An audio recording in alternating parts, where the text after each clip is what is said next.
Feeling weighed down by credit card debt? It's time to take control of your finances and reduce your credit card debt. Here are some tips to help you get started. Number 1, stop using them. Don't make a deep hole deeper by spending more.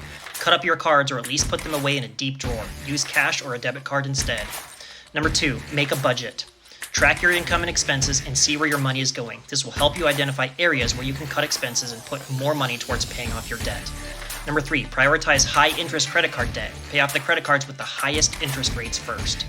Number 4, alternatively, consider paying off the smallest balance card aggressively, and once it is paid off, use what you are paying to pay off the second smallest balance. This is known as the debt snowball. Number 5, consolidate your credit card debt. Consider a balance transfer or personal loan to consolidate your credit card debt into one manageable payment. By following these tips, you can take control of your credit card debt and get on the path to financial freedom. Don't wait, start taking action today. For more personal finance tips, please like this video and subscribe to our YouTube channel.